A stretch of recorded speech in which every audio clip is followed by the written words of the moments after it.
Hürmetlik vatandaşlık yukarıda biz Amerika Koşmuş Ştatlarının Devlet İşlakatı Mike Pompeo'nun New York şehirde 10. ayının 30. günü sözlügen notqını bir parça notqının kısqıcı mezmunu bilen tanıştık. Demek bu yerde biz sizlerge başta aytqandak bu notq eslinde Jungo qartılgan siyasetin asası bolışı gerek. Bu siyaset yani Jungo siyaseti kaçan belgilenedi. Biz 2 yıldan beri görüp geldik. Hem siyasetler belgilendi hem de konkretlaştırıp kaçan belgilenedi. Moşunun qarab turğatqanımızda mesela hazır iki devlet oturursuzluki soğudu münasibetleri yoki soğudu urushi ahırlaşıp kelişim imzalaşqa tayyorlik qilayotganmışındaq paytda biz başta sözleganlik şeylerimizde şundaq nurg'un Amerikalik olimlarning faraz qilib qiyos qilib ikki davlat o'rtasida kelishim 12 oyda imzolanadi degan bir nutqlarni va nima leksiyalar so'zlagan edik vatandoshlar esinglarda bor.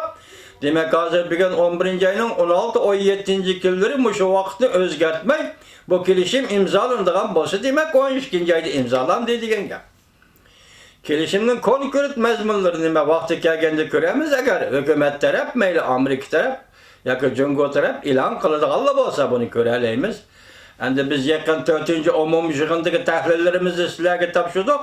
Endi bugun Shangangdagi voqea haqiqatan jiddiylashdi. Bugün Xinhuaxia'nın Şangang'lı turistlik şöbesinden aynaklari çekip etildi. Tünügüllerden biz sizler yetkizdik. Şangang ne mi dedi? Referandum dedi. Tünügüllerden ne mi dedi? Öz takdirini özü belgileş. Özümüz belgileyimiz küterdi. Bir kadem de yetip kilovatıdı. Demek yetip kilovatıdı. Özü başkuruş degenin manisi Uygur tilida agar öz takdirini özü belgileş buladigan bolsa bu xalqaro jamiyatda e'tirof qilingan huquq yoki siyosiy hukm bu şekil Şangang'a nimalarni elib keladi. Şangang xalqi hozir 4 oydan beri eg'ir bedel to'ladi. Nurg'un Şanganglik o'lib ketdi, ko'zlaridan ayrildi. Nurg'un Şanganglik qo'l elimda hozir izdirgi yo'q, nada ekanligidan xabar yo'q. Moşundaq ahvalatsız Şangang halkı köreş qilib müşayiga yetdi tünügün dedi. Öz takdirimizni özümüz belgileyimiz dedi. Endilikte bununla nisbeten biz Jungo qo'shundaq deymiz ki biz baştan ahir dedik, tahlil qildik vatandaşlar. Tamdan kayniga tushib bo'ldi. Tamdan kayniga o'tib bo'ldi. Şangang sende çare yo'q dedik. Endi ahirgi çarang nim bo'lish mumkin buni bilmaymiz. Ana biz tavakkalchilik qilolmaymiz. Lekin Johnson efendi dedi bu katımki 4. umumiy yig'inning axboroti. Taslimnoma dedi. Taslim bo'lish kitobnomasi degandek gapni qildi. Agar shundoq bo'lgan bo'lsa bu ish hozir savdo sohasida emas, siyosat sohasidami? Jungo partiyasini taslim bo'lishga elib keladigan ish bo'lsa, u vaqtida Andın Amerikalılar başta aytgandek nima dedi? Biz shunda umid qildik. Demokratiyalashdi dedik. Bozor iqtisodiga o'tdi dedik. Dunyo sog'liq tashkilotiga prinsiplarga amal qiladi dedik.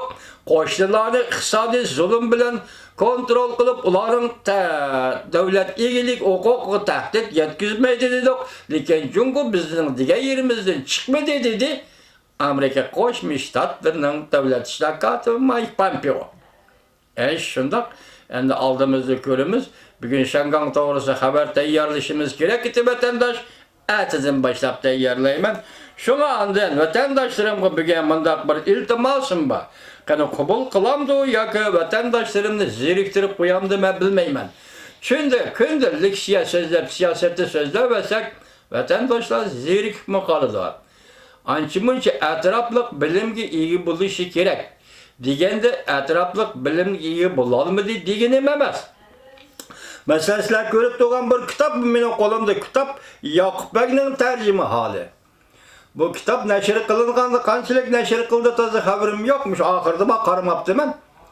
Lekin köp adamların kolu da yok bu kitap hazır. Bunu neşri kılışını kadar kıldı ya ki Türkiye'de neşriyat organları, neşri efkarları bu kitapını bir kayıtıdın neşri kılıp bastığımı bulundu mu haberim yok. Lekin ben vatandaşlarga şu Yakup Bey'nin tercümalını bir taraftan okup bir şekilde, bir taraftan özümüzge ve sizin ditinizge yakkan bir şekilde tahlil kılış, analiz kılış. şeklide vatandaşlara anlatayım ki dep şunda oyladım. Bolsa bunu erteden başlaşım mümkün. Erteden başlaşım mümkün. Sizlerden bunun makul degen ya ki makul demegenliginlerini aş körüvatkan körüş saniga qarap turib bilemem men. Başkalardan fikir elep telefon talep qilishimdan ajitim yok. Qanchalik adam ko'rdi, qanchalik adam ko'rmaydi. Shundaq bilaman bu Yoqub Bekning tarjima hali. Endi mening nazarimda, mening tariximda O'rta Rossiyada bir büyük adam. Bu adam to'g'risida xilma-xil fikrlar var. Birisi deydi Özbek qarindoshlardan deydi, birisi deydi Tojik deydi. Andan keyin bizning tarixchimiz yoki Uyg'ur nomini yozgan Sabit Uyg'uri qatorliq Uyg'ur tarixchilari bu odam Qashqariyadan Qo'qon yoki Farg'ona vodilariga o'tgan bir avlod, bir toshchi. Toshchi yana tugman yasaydigan uyu, yana boshqalar yog'inchoq deganlarni yasaydigan toshchilar oilasi dunyoga kelgan Uyg'ur. Qashqardan o'tgan Uyg'ur deyishidi. Bizga nisbatan umumlashtirib aytganda O'rta Osiyo tarixida inchiklab ketishning majidi yo'q. Lekin bu O'rta Osiyoda o'tgan buyuk bir sarkarda, ya'ni Uyg'uristonda Yoqub Bek badavlat, büyük bir davlatni qurgan büyük arbab. Bu odamdan butkul faoliyati ayni chog'da o tarafda Angliya, bu tarafda Chor Rossiya moshu o'tirdi yuz bergan bir tarixiy jaryon. Şuna vatandaşlarının vakıf buluşunu nazarda tutup biz ham ati bir sınavga qaydedim, ati bir işkillik siyasözlep vatandaşlarga tapşırıman. Hayır hoş vatandaşlarım.